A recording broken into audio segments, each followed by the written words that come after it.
What is going on, my friends? That's right. It's about that time. Thank you for tuning in to another great episode of the Arrington Gavin Show. This is a show where we discuss trending news and thought-provoking discussions coming from the fields of pop culture, politics, sports, and really all the above, man. And on today's show, I'm excited because I have a very special guest. I have Mr. Darius Nelson.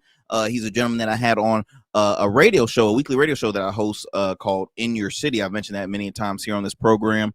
I had the opportunity through my co-host and brother comedian Ciroc Fox, who was also on this stage play that Mr. Nelson had directed, written. It was a stage play, called Losing Genesis, the reconstruction of man and woman. And after speaking with this brother, I was like, man, this joke is dope. I can't just look, a radio show interview ain't it. I gotta have it on the pod, man. We gotta have a good long form conversation, and I'm excited to have him on because he really is I consider a renaissance man when it comes to fine arts. He sings, he acts, he directs, he writes. I mean, he does it all. He does it all. And one thing I will say, he's a big advocate when it comes to fine arts here in the Hampton Roads community and really abroad. So I'm very excited to have him on the show. But before I get him on, of course, I got to give the whole intro spiel. Be sure to hit the like button at the bottom. Yep, if you're watching this on YouTube, give us 5 stars on multiple streaming platforms that you can listen us on, whether it's iHeart, Spotify, let's see, Apple Podcasts, Stitcher, what else? We got so many. Odyssey, yes, Odyssey, and then we're also a part of this platform. It's a black-owned, predominantly black content creating platform called Hayti with the Y, HAYTI. It's a free app. Please download it. You get shows like myself, shows from the Black Effect Podcast Network, Club Shay Shay. Of course, you probably familiar with those. All black content creators, so you can listen to us. New episodes drop of this podcast every Monday, Wednesday, and Fridays, 10 a.m. We drop our audio versions, which is again available wherever you listen to your podcast. And if you prefer to watch the video version of this show, you can do so by it drops at 5 p.m. You can go on our YouTube channel, R Smooth Club Media, on Rumble at the Arrington Gavin Show, Facebook at R Smooth Club Podcast, as well as RSC Media on X. And we got more sites, y'all. Every week you can check out reruns of this show every Saturdays and Sundays at 7 p.m. on ESP TV on Facebook, and then ErnestSmithProductions.com online. And y'all, all I can say is thank you for the countless support of this program. We are continuing to grow. I have some great news coming with you very, very soon. As you know, this show continues to grow. We continue to build our audience, and we are starting to get more syndicated in a sense, right? We're hitting different markets, not just in Virginia, but around the world, and we're just so hyped, and we have a lot of growth happening with this show. So again, like I mentioned before, I got a special guest here waiting backstage. This man is, first of all, the shades that this man got on, man, is too cool. Cause I'm a shades connoisseur. I like collector shades. That's my weakness right now is shades. This man's shades are so fresh. I'm like, hold up. I'm gonna have to ask what he got them, man. I'm at the bar. Them. All right, Darius. All right, we going to. Anyways, let me bring on none other than the one and only Mr. Darius Nelson. Darius, what's going on with your brother? What's up, man? How you doing, bro? Man, I'm blessed, man. I can't complain. Look, so happy to have you on the Arrington Gavin Show. Thank you for taking the time out your busy schedule, man, and coming on just for a conversation. Thank you for inviting me, man. Inviting me back to hold a conversation with you, dude. I truly appreciate it. So like I was mentioning before during the intro, man, the last time I spoke with you, you were promoting a stage play that you had directed and written called Losing Genesis, the reconstruction of man and woman, man. Let's kind of backtrack just by a little bit about your upbringing, man. When did I don't know, man, because it's like I consider you a renaissance man when it comes to fine arts. You don't just you do it all when it comes to music, when it comes to theater. Like, where did the bug come from? Where did this all start for you? Man, just being a kid and watching entertainment, watching television and seeing superstars and people who came before us, man. Black people, we come from a long lineage and historical monumental culture, as Very far as true. fine arts. So I had a lot of inspirations, man, as far as music and movies and things like that. So I got definitely got the bug. I would say first from my mom. My Mm. mom, she was always singing around the house, and she was very, very silly and goofy. So I got the bug from her first, but television definitely inspired me, bro. I would say Okay. television. Exactly. What on television? Any special like favorite programs that you would say, okay, this is I gotta get involved in this. Like, was there any special programs that you had to tune in as a kid? Oh man, from animation to wrestling. I used to watch wrestling, Mm. WWE as a kid. It was WWF at the time, At you the time, know. yep, yep. I'm a Yeah, wrestling yeah. fan myself, man. So you speaking to a true fan. I just started kind of catching back on it because I fell off a while, and I go back and I'm like, wait a minute, y'all done sold out what the Eagles Stadium twice? What kind of wrestling is this? Man, I thought I would stop watching it because the Undertaker retired, bro. But let me get back on subject. but but yeah, Disney. I would say Disney. Watching Mm, Disney as a kid and music and fall in love with those classic 2D animation mm, cartoons. mm, Uh, Michael Jackson. mm. Um, I always like Rick James, Tina Marie, Prince. Um, Wow, wow. I would say, to be honest with you, nothing specifically made me go, "Oh, that's what I want to do."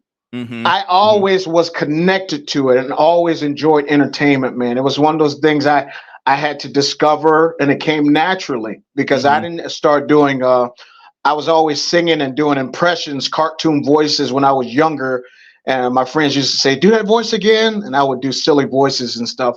But Well, yeah, I I gotta just love ask, man, everything. if you don't mind, rocking. Do you think you can still hold one of those impersonations if you could for the Yeah, audience, for the listeners? yeah. Let me see what I can do. Let me see. I can do Stone Cold Steve Austin.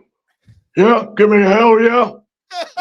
Austin 316 said, I'll just whoop your ass.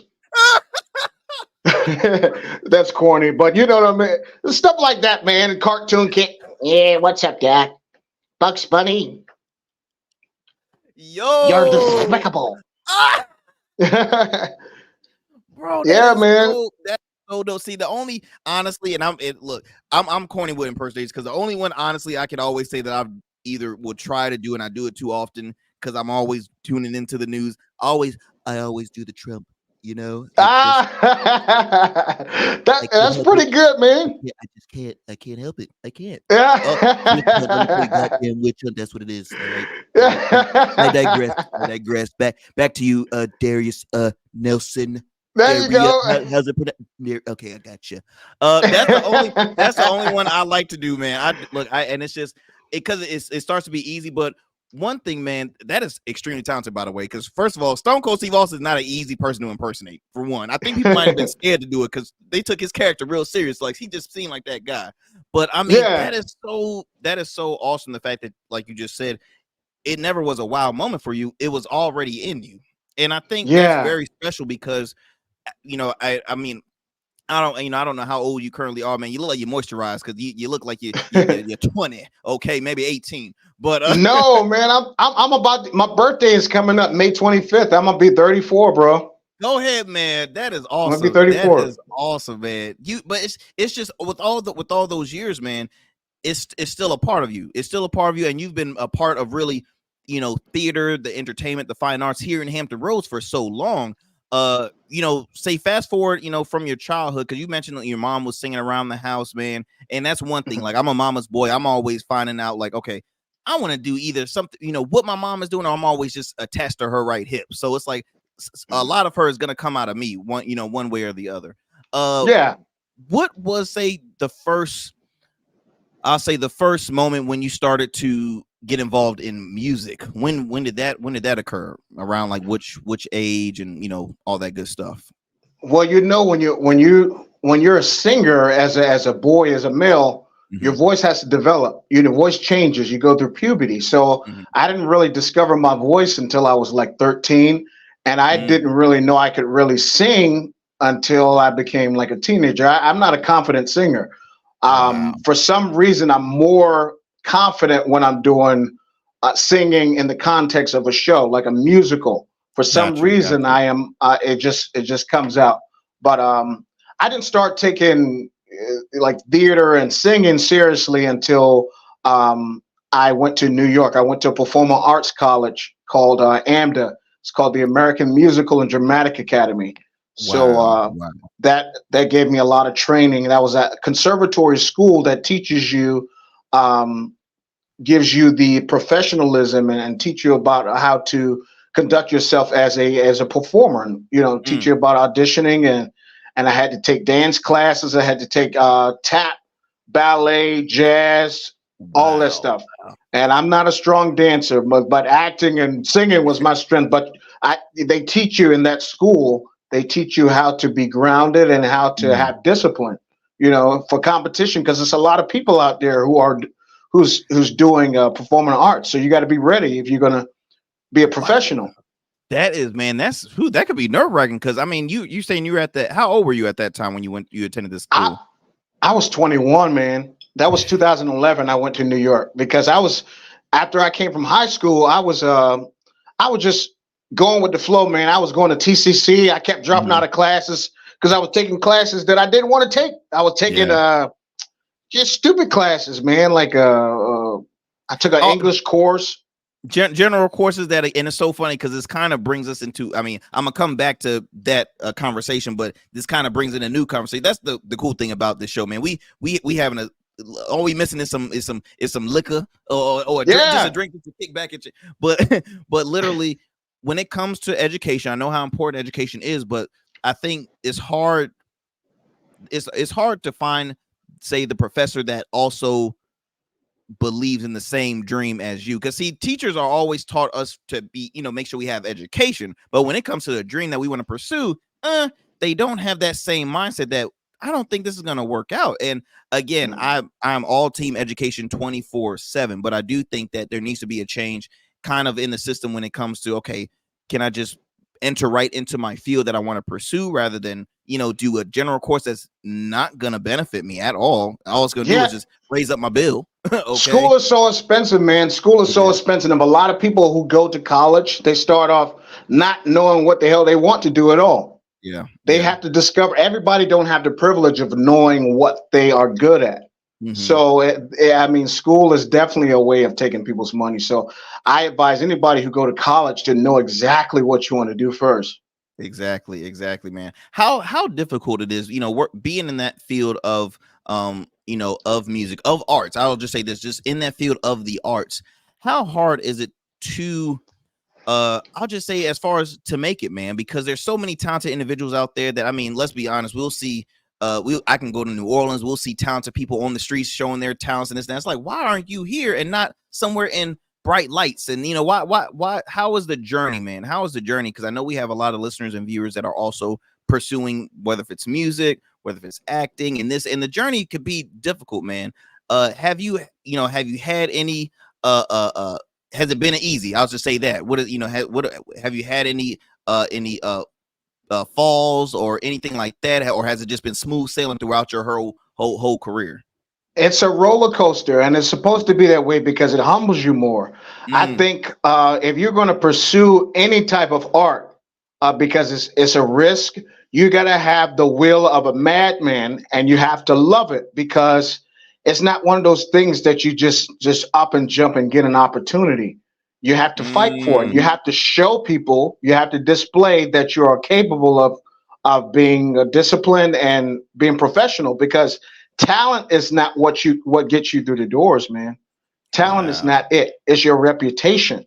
So, Mm, mm, there's been things that I've wanted to happen in my career right now that has not happened yet. But everything that I've already accomplished has been monumental, and a lot of people don't get those opportunities. I'm like, wow, even though I'm not on television yet, I have mhm, done and worked with people who are already there. I'm friends with people and work with people on the stage who are on television. So, mm, I mean, I'm just as gifted as they are. It's just a matter of absolutely. timing, you know. Absolutely. So I'm not worried too much about um, the journey. Mm-hmm. I just have to keep my passion for it, because once you lose your passion for it, then that's when you tap out. Mm-hmm. People care too much about, what people think about them. That is so true. That's very special. I'm glad you mentioned that because you said and I always love to kind of throw in tidbits when it comes to entrepreneurship because I myself, I'm a business owner. I have a few other businesses. And then, when it comes to media, I have the show, this and that and the other, but I want to make this fun, but also informative too. You mentioned talent is always there, but it's not the talent that brings you, it's the reputation as well. We see a Yes. lot in entertainment. If people have a bad rep, like I'll use, for example, Monique. I've spoken a lot about Monique many, many a times. And Monique is a person you could say was blackballed in Hollywood because she spoke out about superiors. Or Hmm. she just, her long story short, her reputation kind of hindered her journey, but she still is, Monique. Everybody still knows she still will, go to arenas and venues and do her thing and stuff like that. But it's very important to make sure you have a great reputation. Would you Yeah. also say with that, Darius, it comes to, say who you surround yourself with, who's a part of your village? Because you can't always do stuff by yourself. It takes a village in order to succeed and stuff. Would you say it's also, making sure you're working with the right people? Working with the right people, and but you also have to be true to yourself. The thing, Mm. I'm glad you mentioned Monique. I actually met Monique when I was 18 years old. I took a picture with her. She came and opened for Steve Harvey, ironically. This was in 2008. Um, Wow. she opened for him. And I remember after the show, Steve Harvey closed. It was his show. Mm. She stood in line. She had a photo booth, and she stood there and waited for everybody to take a picture with her. So when all this stuff was going on about her being difficult to work with, blackballed, I had a sense of her character. I felt that she Mm-hmm. was a honest person. Mm-hmm. So if she's upset, then that's something that we just can't brush off. Something happened. Something in the Absolutely. relationship is not working. And clearly we see that something was holding her back, and because she's starting to rise again. Mm-hmm. So Mm-hmm. I think you got to stand in your truth. You have to be kind to people. You can't just talk to anybody because you're talented. But at the same time, you do have to have a sense of, I can't let you disrespect me, and I have to Absolutely. be seen. I'm just as talented as the rest of these people, and either you respect me or you don't. Absolutely. And I mean, you said it, and that's something that I would say I tend to struggle with as far as like knowing your worth, right? It's like Hmm. I'm a guy that I always walk away from any form of that might lead to confrontation because it's just I'm not like I'm a people person. I'd rather be your friend, your best friend, your friend. I love people. I try Yeah, not to always get to that level where, hey, this is not right. I'm just like, oh, okay, maybe. But you have to know, you have to be confident in yourself and have to know your worth. And I will say, I give Monique her props because damn it, she is fighting for her worth. And that's what's, yeah, that's a lot of people really in entertainment, man, because there's so many different, you could say it's the pay wage when it comes to female performers compared to male performers or performers of color and the opposite. Like it's so much stuff happening with entertainment. Have you ever come across any of those issues, in your career working in entertainment?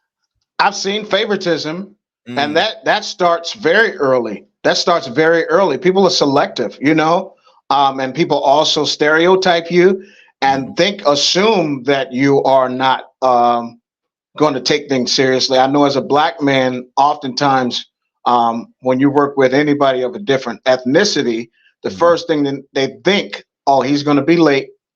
He's not going to know his lines.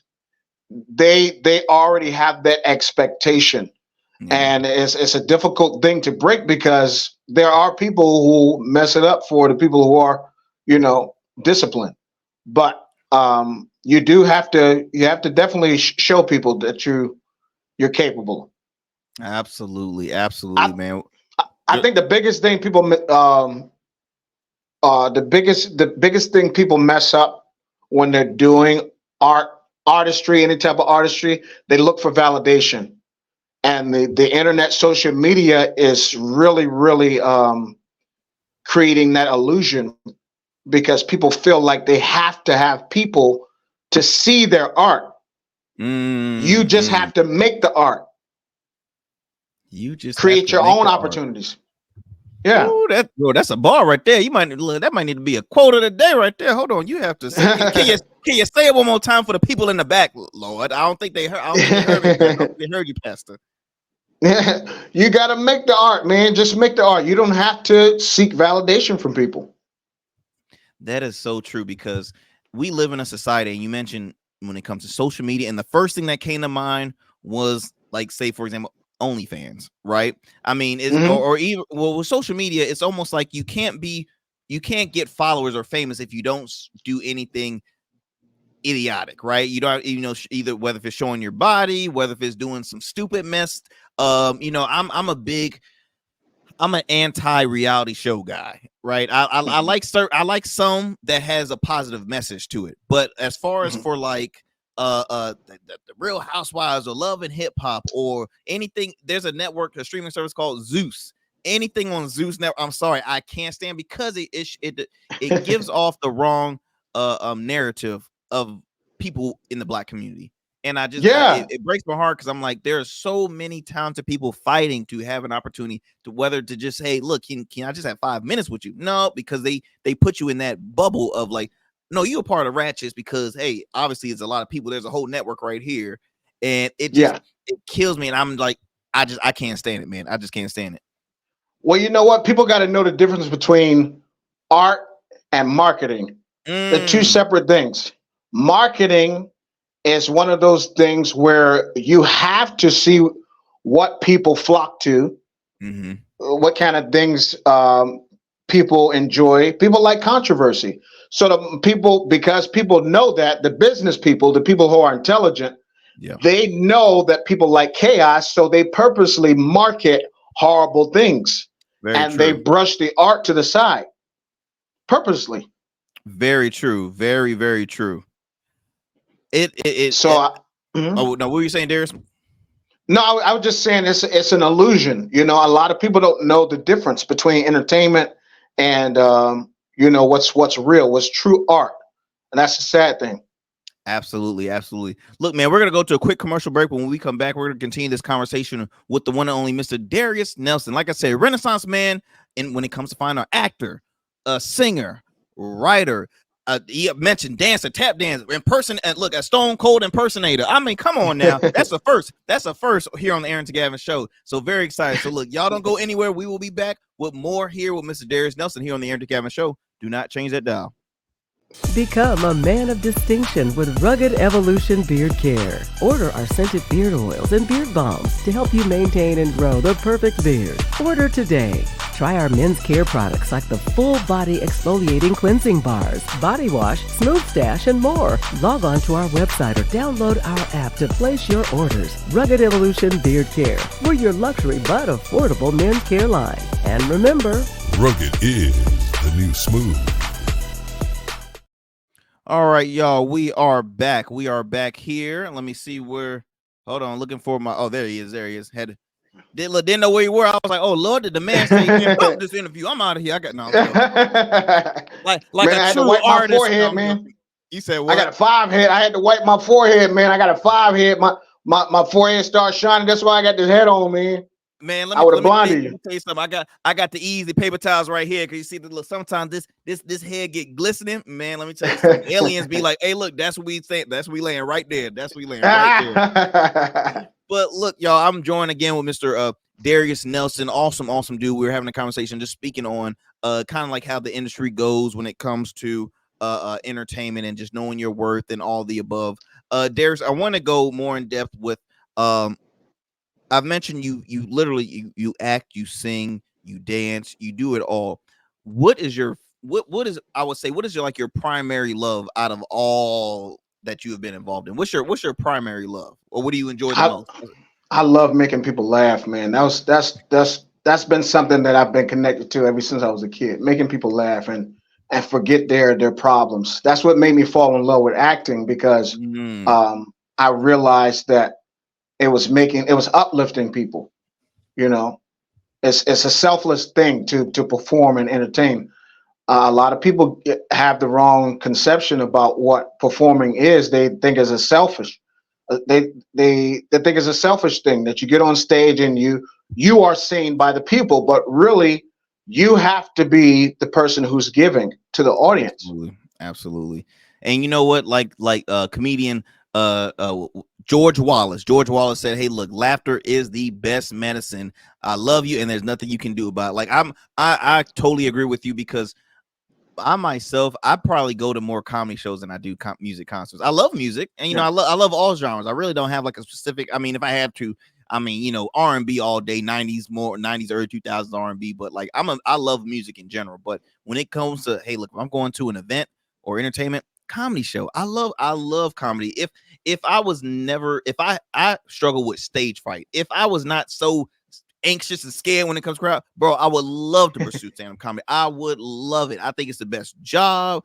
I think you have I believe all comedians has like that unfiltered card to say whatever. You gotta be careful nowadays so you won't get canceled, but it's just a avenue where people can kick back and be like, whew, I just left my corporate job. Can I please enjoy this, comedian? What they gonna say? What they gonna say? Like I'm with you on that one when it comes to making That's the hardest thing to do, to make people laugh, because most comedians, if you take notice, most comedians are very, very tragic off stage.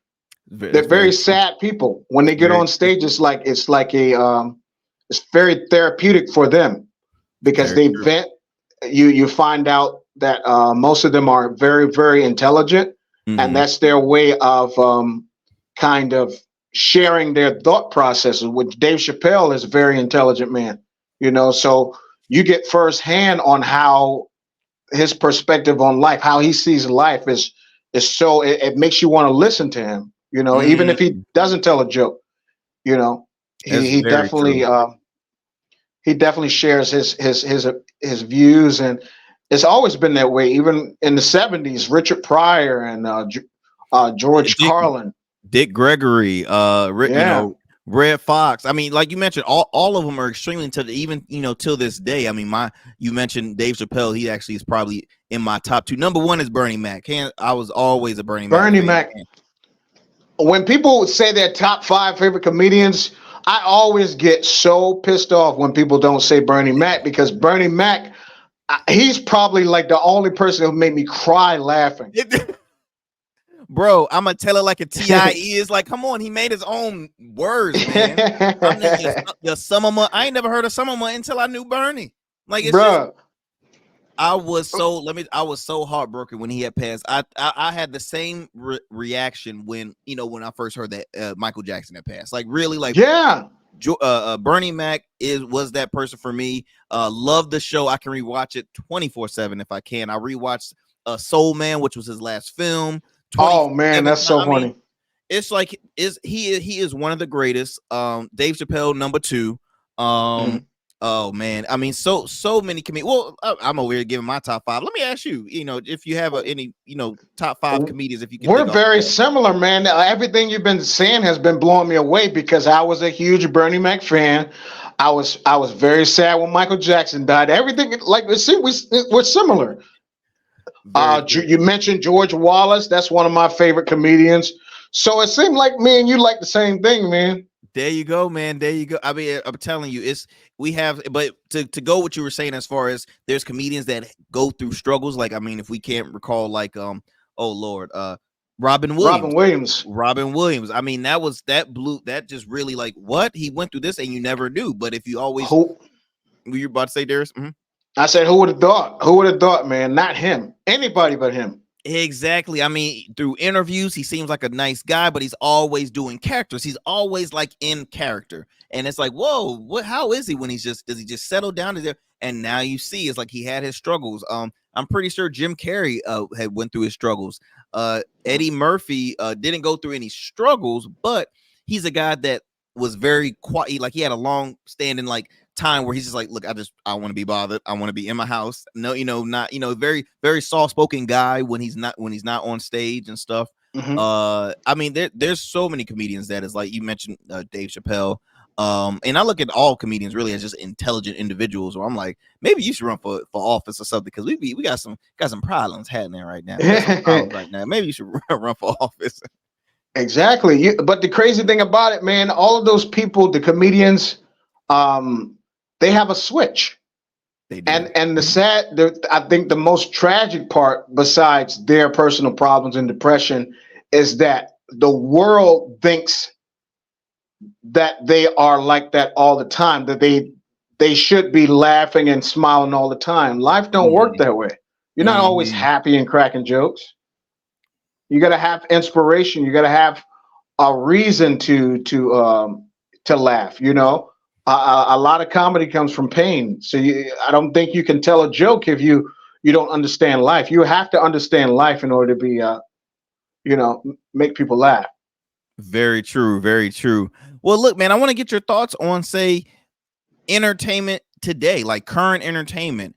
Are you satisfied with how everything is going since when you first started up? Because right now it's like, I feel like if ever I want to tune into music, I gotta read about the beef between, say, Drake and Kendrick first, or you've seen Beyonce transition with her first country album, got a lot of criticism for it initially, and it's breaking these records. It's like it's so much stuff happening in music. It's a lot of things happening in movies. I mean, we had a extremely long writer strike that occurred that literally just ended maybe a few months ago. So you're seeing shows being back up. Like, what goes in the mind of Darius Nelson just by, like, if I turn on the TV and or if I listen to this song and this and that, like, do you ever give your, like, criticism, or what's your responses to stuff like that? I think the older I get and the more I study performing arts, I'm more critical. So I'm not a fun person to listen to music with or look at movies with, because I take it seriously. I think that the industry in general has changed so drastically, because in the 90s there were a versatile amount of artists and nobody was the same.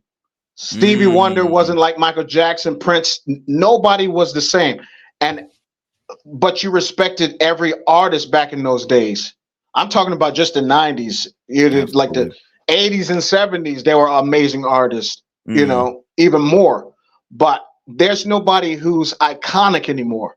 So we're, again, with the art and the marketing, people are being pushed who look good, but they're not talented. So I can't agree with you more on that one. There's so many people hitting. There's so many gems who are not being promoted. Jill Scott is so talented. Eric Benet is talented. What? Oh, so you speaking to the choir now? Yeah, man. There's so many people who don't. There's a dude I like named Bilal. You know him? Oh yeah. I actually, well, fun fact. So, quick funny story. My business, we used to attend these conferences in Atlanta called We Buy Black. We Buy Black is a black e-commerce store that's I consider it the black Amazon. Every business owner you see there is black owned. And when they first had their initial conference, they ended the week off, because I think it was like a 4-day conference, something like that. Big, huge vending show with like over 100 vendors. They ended the show with a performance by Bilal.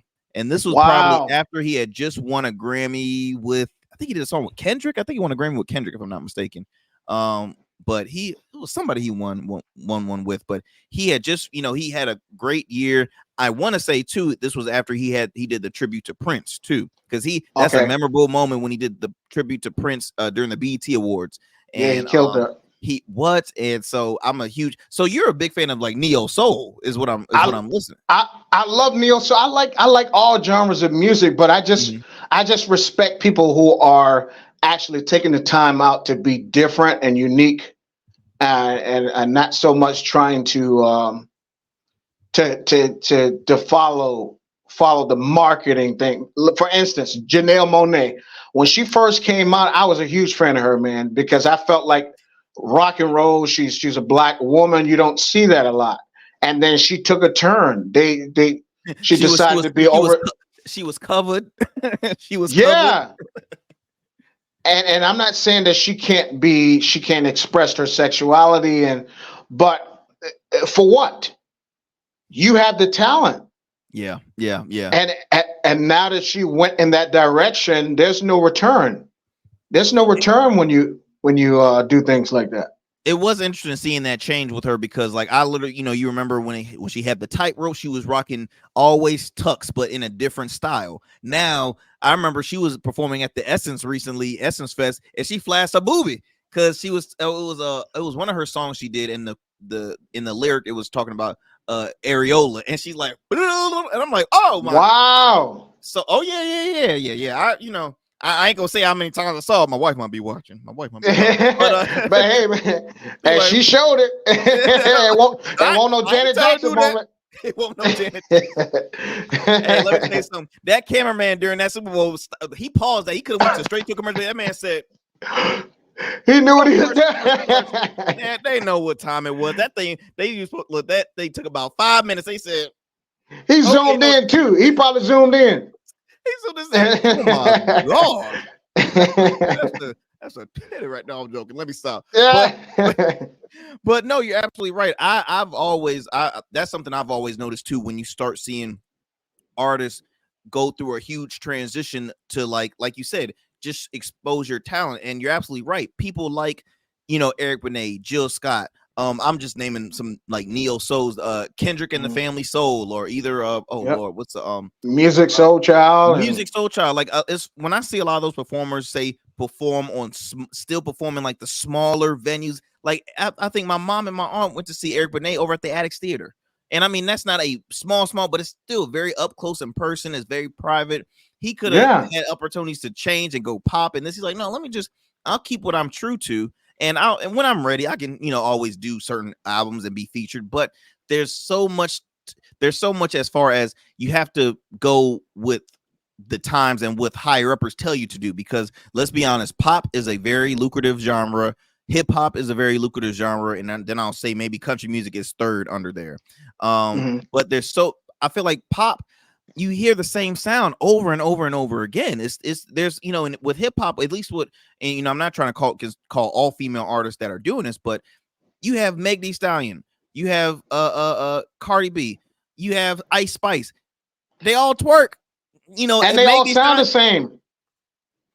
They sound the same, bro. I can't tell anybody apart. When I listen to the radio, I'd be like, I ask my sister, like sometimes, if I'm in the car with her, like, who is this? Is this blah blah blah? I feel so old, man. but it's not me. It's my ears. It's my ears telling me, hey, this is nothing that's unique and iconic.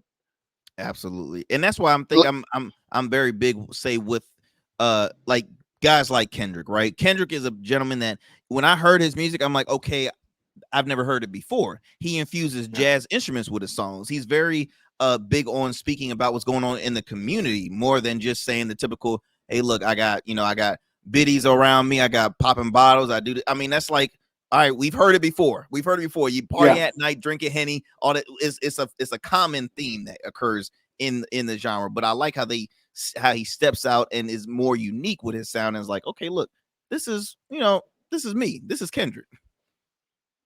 Yeah, you know what, Kendrick Lamar. I always knew that he was going to be huge when he came out with "I Love Myself" when he sampled the Isley Brothers song. When I remember seeing him perform on Saturday Night Live SNL, and I was looking at him rap, and he was sweating profusely.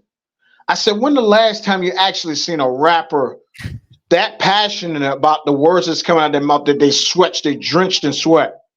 Wow. I said, this dude, he means business. I haven't seen of course you naturally sweat when the spotlights are on you, but I felt like that energy was coming out of him from his passion. So I said, this dude he's going to be awesome. And he won a Grammy like probably a year after that. Well deserved too. I'll even give props to, well, before I leave Kendrick, I have to ask, have you been tuned into the beef between Kendrick and Drake? And if so, who are you so far on the side of right now?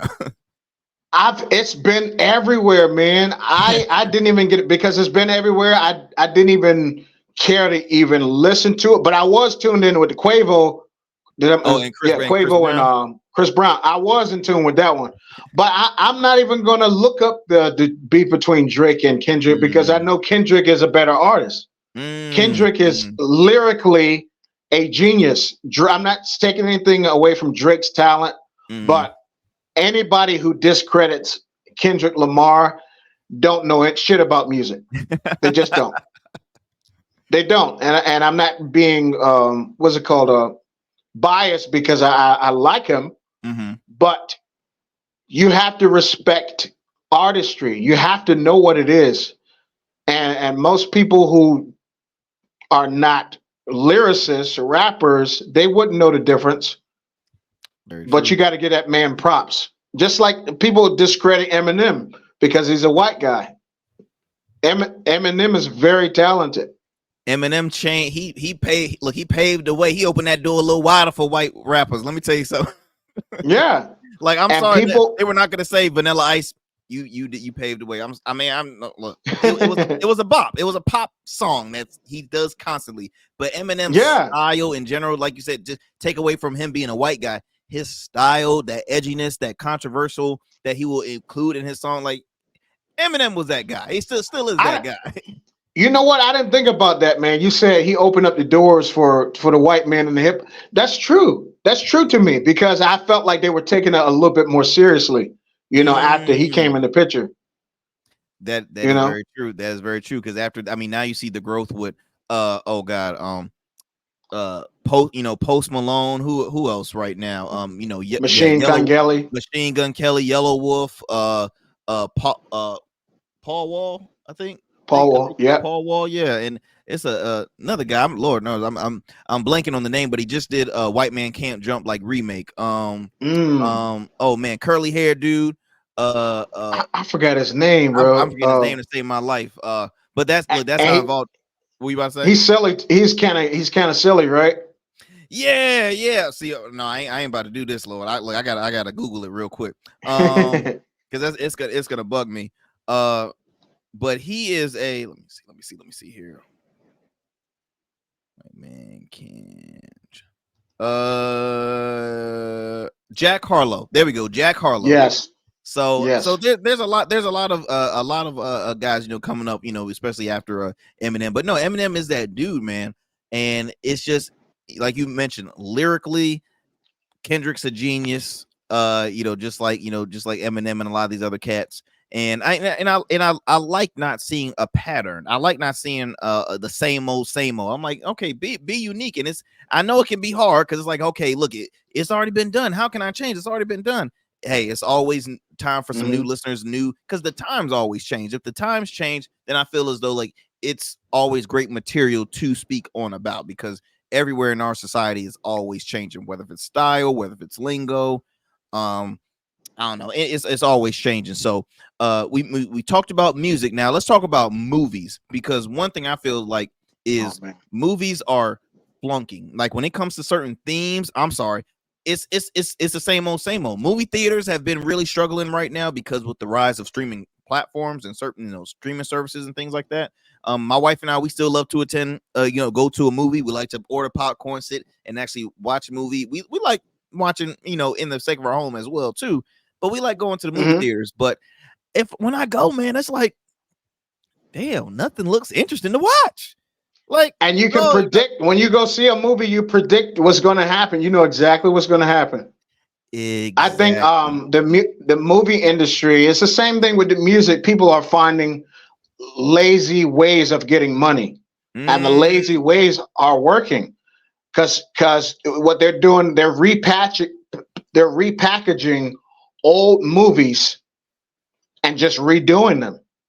So if you see the Planet of the Apes, because the old one, we all know that story, we're familiar with it. Let's go see Planet of the Apes, and then we get let down because it doesn't live up to the old expectations. But we get set up because we see that title, that repackaging, that same title, Planet of the Apes. We think that we're going to get exactly what the classic was, and we're not. Very true. I can't stand it, man. It's just I was still I'm happy because I think I mentioned on the radio show before that for example, the Fast and Furious series, I think the upcoming one that they're gonna do will be the last. Thank you, Jesus. Thank you. They got to kill it. Prayers. He heard my prayers. I'm sorry. No trilogy should be 11. I think this is like the 11th or 12th movie. You're killing me, Smalls. You're killing me. They should have stopped it at 7. You say 7. Look, I say 3. I'm good with 3, but you're right, because I think was 7th was when that was the last of the gentleman that had passed, Paul Walker. Yeah. So, they should have left it alone. That other stuff is so campy, and when Tyrese and Ludacris was in space, I turned the movie off. I turned it off. I took the DVD out. You said, "What the hell am I? What in the world? They done got." No, I'm with you on that. It was one where I think The Rock was pulling a chain from a helicopter and was pulling that thing and I'm like, "This man, you tell me this man pulling a helicopter from the sky?" I said, "All right, I'm done. This is done."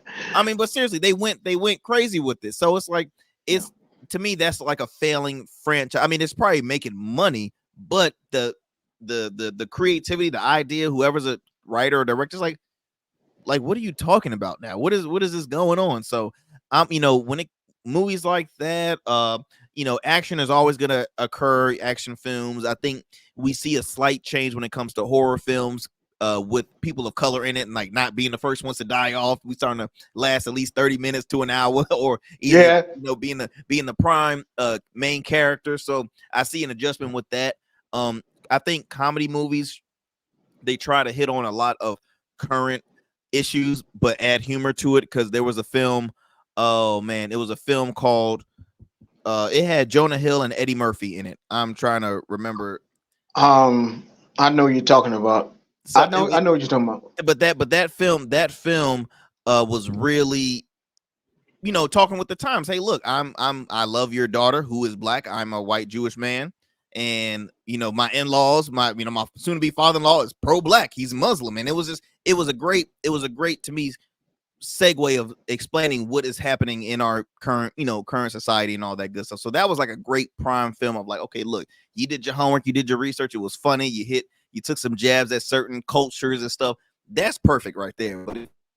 But the crazy thing about it, people who are creating positive messages and actually doing creative things, they kind of have to hide their messages in between goofiness, because people don't actually pay attention. Even if a movie was serious and had a message in it, people would dismiss it. Like, for instance, the movie Get Out. When that movie came out, it was different. It was so different. But people were so entertained by, oh, these white people are trying to kill this black guy. They completely went over their heads the message about our culture is being stolen away from us and used against us. Very true. People are not going to sit down and get that out of the movie. They're just going to be like, "Oh, did you see that? You see them trying to kill him?" They love that. They love that, but for the wrong reasons. The movie Us, both of those movies are done by Jordan Peele. The movie Us was deep to me, even though it got a little strange at the end. But I enjoyed the message, the symbolism in that movie, because it was like we're looking into a mirror. So you like films that you really could think. I'm just saying for movies that you will say, okay, I'll give props on this because it really has me, thinking. You don't want to go to one like you mentioned before. I don't want to already know, the ending. I want to really think hard and be like, when I leave, I'll be like, you know what, this movie could have been like, they could have been the message they're sending. This could have been that message they're sending. Well, I'm not like that. Okay. I take things for what it is, but if it's clearly well done, and I think Jordan Peele, he uses symbolism very well because it's in your face. But I'm like, for instance, The Matrix. I don't get The Matrix, and I'm not going to sit down and try to analyze that movie. Some people get it and they understand it. I'm not doing that. I just take it as a great action movie. That shit is too complicated for me. I'm not gonna break I that don't down. think I've got. Honestly, I don't think I've watched a full Matrix movie, to be honest. So you're not on your own on that one. Wow, And I know there's probably like 4 or 5, maybe. I'm not sure, but I never it's really three. was. Oh, Well, it's it's 3. four Okay. now. I've never, and I, those are movies that okay, I want to check it out, but I guess for some reason it just never caught my attention to like, never caught my interest. Like I'm like, okay, I see everybody wearing black with shades. I just finished watching Men in Black. Why I got to see another? Like that's what I was going on in my head at the time, man. But there's so many films I could definitely name that what you had just mentioned, man. But look, we're coming to a close with this conversation, but I want to also ask, man, what does Darius Nelson have coming up, man? What do you have? Any new music out currently? New projects? Please give the the listeners view. What do you have going on currently? Well, I'm so impulsive, man. I got so many projects lined up. It's just one of those things. If the energy, the universe speaks to me, I'll go ahead and do it. I do Mm, have a lot of music that I'm sitting on that I'm about to put back out. I've been trying to find great producers and people that actually have professional studios. So I'm going to mhm. be working on more music. I'm going to be doing Losing Genesis again soon. I might do a film version. Oh Um, man, let's and go. Let's go. I'm going to be playing Audrey 2 to Plant and Little Shop of Horrors with the Hurrah players. Wow, wow, And that is awesome. That is please, Darius, keep us posted with everything, man. You're always welcome back here, man, especially when you have new music and all that. Please, please, please keep us posted here at the Arrington Gavin Show. We are a show that we want to continue to just support all that, that wants to continue just to grow. I mean, we a family show, man. We well, family-ish. I mean, we cuss a little bit here and there stuff, but we still family. Come you on, y'all. good? Yeah, Y'all be cussing in y'all family too. Y'all little kids know how to cuss, so don't be looking at me funny. exactly. Cussing more. Cussing Exactly, more. exactly. But man, again, I'm so honored and just excited to have you here on the program. Thank you again. Taking the time out your busy schedule to chop it up here, man. And like I said, you're always welcome back. And look, don't go anywhere because I wanted to chop it up with you just a few more minutes, man. But Sure. Yeah. before we close this up, look again, ladies and gents, Mr. Darius Nelson. Darius, how can people continue to follow you and support and all know about all your future projects that you have coming up? Thank you, man. So you can follow me at, I have two pages. Mhm. I'm a Gemini, so I have two personas. I have Darius Nelson on Instagram. You can follow Darius N757.